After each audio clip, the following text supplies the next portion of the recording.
Howdy, folkses. This is Vile Mike, and with me is my vile child, Catty Knight. What up, people? And this time we watched The Naked Time. Which, fortunately, did not include any naked people. Thank God.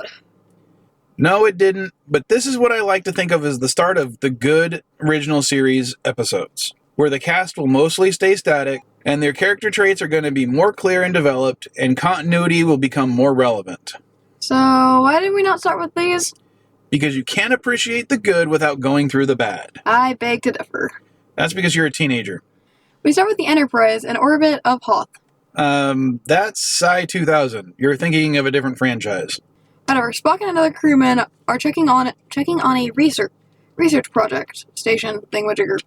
Can you try to say the line correctly for once, please? Apparently, though. Whatever.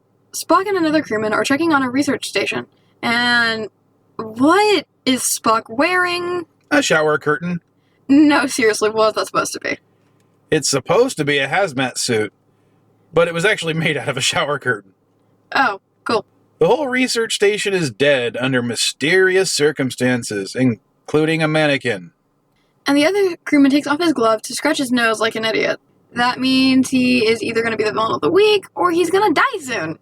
Well, he gets infected by something, despite Spock and him getting decontaminated after beaming back. I do like the fact that they use these suits and the decon procedure. I just wish it was used more, even if it failed here. Well, Spock and the infected idiot, and Spock. Spock and the infected idiot, and Spock! Good writing, Dad. Shut it. This is going in the episode. Probably not. I want to go in the episode. It won't. To make it go in the episode. Spock and the infected idiot are examined, but McCoy finds nothing wrong with either of them. But when Kirk enters, the infected idiot does a mini rant on how those people died. Kirk tries to comfort him. At an exposition conference, Spock, Kirk, McCoy, and Scotty, along with Rand, go over what they know so far. Spock suggests a form of space madness. Kirk orders the station's tapes be sent to the ship. Ugh, tapes again? Couldn't they have made up a different storage medium? And Scotty brags about the power of his engines. They can't just leave, though, because the planet is shrinking, collapsing. Something weird, and they need to study it. Because of plot, the ship has to make constant adjustments to the helm in order to maintain a safe orbit around the planet. So, basically, they need someone to drive and not crash. Yep. With the meeting over, we join the infected idiot eating a meal. And, wait, how have I never noticed the 3D checkers before? 3D chess has become a staple in the nerd community. How did this not catch on? Maybe because it's so boring. I mean, look how excited this woman is watching. Does this mean you won't be starting a 3D checkers club in high school this year? Hell no. Well, Sulu and another guy walk in, where Sulu is trying to convince the other guy to take up fencing like him. Math, botany, and fencing. Sulu is really an overachiever, and no one notices the infected idiot is acting strange. Add one to the counter. Well, that is until he goes off the deep end, ranting, threatening others, and himself with a butter knife, which he eventually stabs himself with. Look, 3D checkers is so boring that these people cannot even get up to help. And so now Sulu and this guy are infected too. After commercial break, we go to the bridge, where the infected Sulu and other guy are at the helm. This is a good sign. In sickbay, McCoy tries to save the infected idiot, but he's not able to. Well, Catty, you are right. He did die soon. And because he was stupid and got himself infected and passed it to others, he's basically the villain too. On the bridge, they prepare to not crash, but Sulu suggests going to the gym. And no one notices him leaving! Adding it to the counter, McCoy still doesn't understand why the infected idiot died, and Kirk orders him to do more tests, as if the chief medical officer would not continue doing tests. Whatever. Once again on the bridge, but this time a red light is blinking, and Spock rushes to save the ship. He asks why Sulu is not driving. This is where Riley, this character's name, goes completely batshit. He almost makes a racist joke about how Irishmen are better, but Spock cuts him off and orders Uhura to take his place. He also orders Riley to sickbay. Riley is happy that a woman is taking his place, and talks about universal suffrage. He must be a social justice warrior. Spock, being slightly plot-savvy, orders security to make sure Riley makes it to sickbay. That is because Spock is awesome. In sickbay, Riley sees the nurse. She is dead, isn't she? No, but he does infect her. then leaves sickbay. Shirtless Sulu alert! Shirtless Sulu alert! A half-naked, sword-swinging Sulu is role-playing as a musketeer in the corridors. Oh my. He gives himself a little prick Oh my. and chases two men down the hallway. Oh my. Finally swashbuckling his way up the ladder. On the bridge, Spock is in command, and Uhura's still driving, but just before Kirk gets to the bridge, she is relieved and resumes her normal spot. Apparently people are finally noticing that Riley and Sulu are acting strange, so Kirk orders security to find them. Oh my god, they're competent! Spock called Sulu swashbuckling. So did my dad. Spock is talking like my dad. Blah. Hey, I mean, Spock is cool. You're careful, I have the power to ground you. You are cool too. Just in a lamer way. Thank you, wait.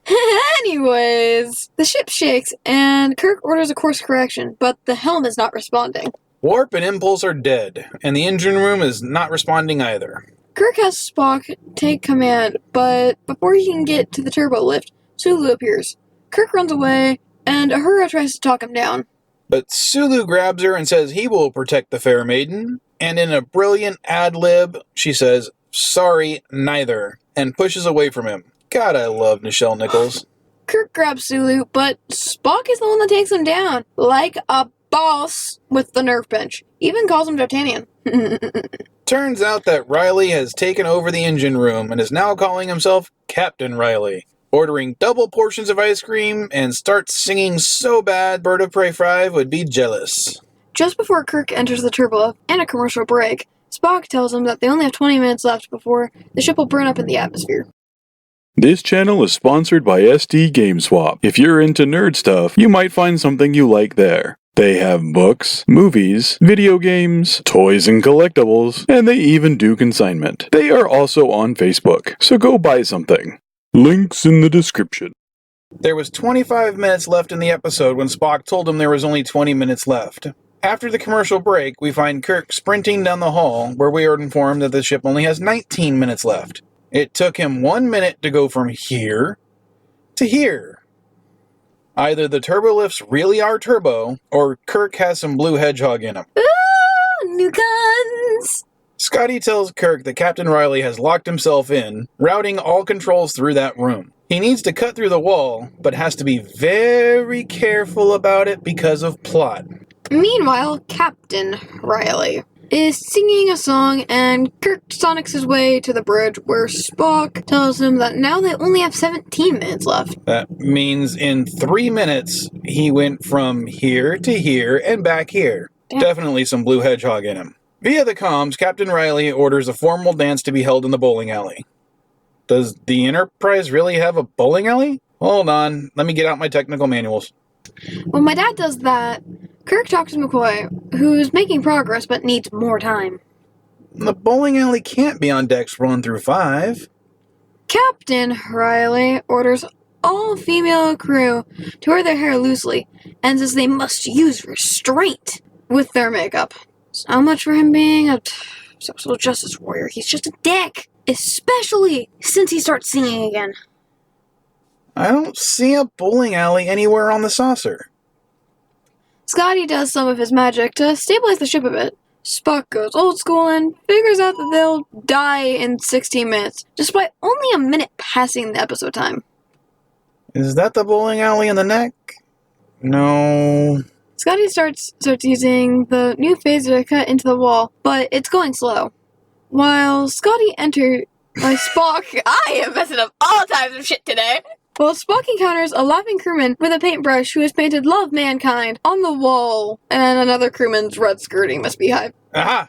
There it is, Deck 21, next to the Food Preparation Center. Are you happy now? Yep, where are we?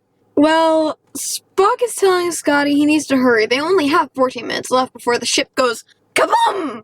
Yet, we have 21 minutes left in the episode. I think there's some sort of temporal anomaly at work here. On the bridge, a crewman's going nuts, so Kirk takes the helm. Well, now they're all screwed.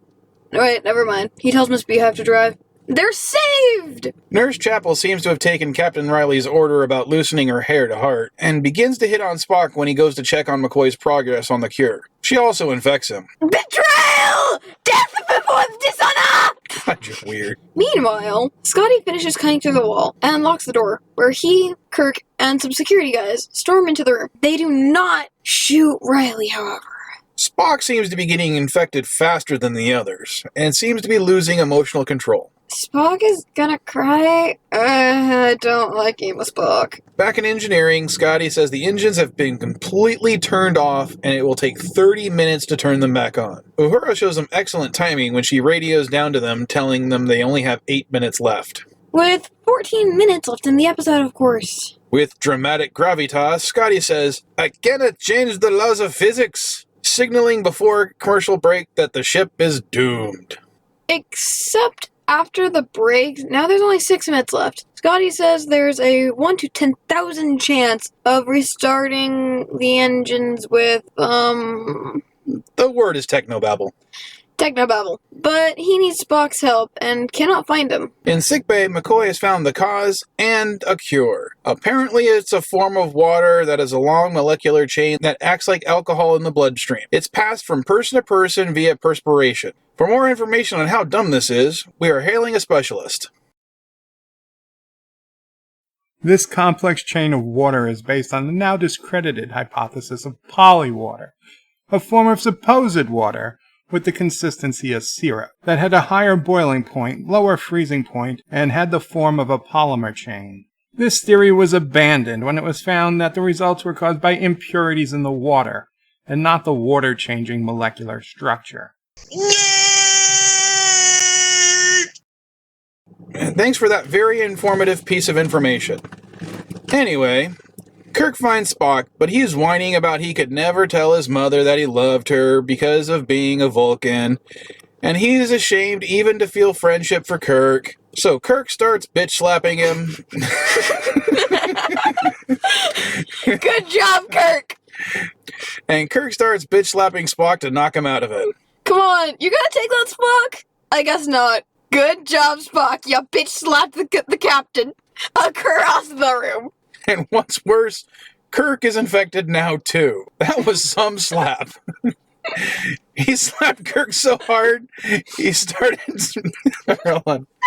He slapped Kirk so hard, he starts some sort of "Big the captain is tough and damn my yeoman is hot. But I can't do anything about it because I'm the captain and the ship comes first." Man, Kirk needs a therapist. Somehow, Spock and Kirk are getting enough composure to go where they are needed. Spock and Kirk?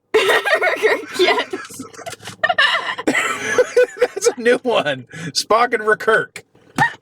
It's not Skirk this time. Somehow Spock and Kirk gain enough composure to go where they're needed. On the bridge, McCoy gives Kirk the cure, ripping his shirt in the process. Add it to the counter. In engineering, Spock and Scotty do the untested thing and are able to save the ship. Wow. With 3 minutes left in the episode, they made it. But what exactly happens after? Somehow they traveled back in time 3 days. I guess I was right about some sort of temporal anomaly being in play. 4th episode in, they've already invented time travel. And without a flux capacitor. Spock implies this may be used again in the future. And end of episode. So what'd you think? I'm just happy there were no naked people, besides a half shirtless Sulu. Not even Spock? I don't want to see a naked Spock! I probably could use a naked Rand. Okay, you shut up. Be sure to catch us next time when we watch The Enemy Within. I'm gonna take a guess and say Evil Kirk. You've already seen the episode, so you already know that's true. Had to. And anyways, don't forget, like, comment, and subscribe. Later, all. Bye-bye!